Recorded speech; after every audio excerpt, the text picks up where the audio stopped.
Hey YouTubers, Chris Willett here from Notes from a Vagabond. Yesterday I put in this Aquaverse quick change RO water filtering system. Basically it's a reverse osmosis system. Has 4 cartridges. I've had these systems before, but what I always hated was I'd have to get down on my hands and knees and crawl in there and try to change these filters, and it's a real hassle. And with this one there's 4 of them. So what I did to make it easy is I put it on a drawer guide. So these slide all the way out. Now I can easily change them. I don't have to crawl in there and try to switch them with one hand anymore. I'm going to pause the camera, do a little close-up of this so you can see just how I did it. So here it is, and here's the back side.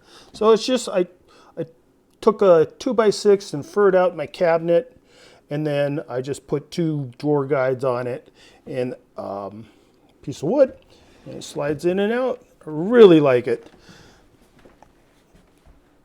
So this isn't an installation guide or video. It's just, I want to just plant this idea of you might want to put it on one of these drawer guides so it's easy to slide in and out. These hoses, they don't get tangled, you know, when you slide it in and out, you know, be careful, watch what you're doing. But a couple other things I wanted to tell you that I did is I put a 6, a 24, and a 12 because these filters get changed at different times. These 2 are for 6 months, this is for 24 months, and this is 12 months. So now, and then I wrote the date on the cartridges, so now I will know when it's time to change these.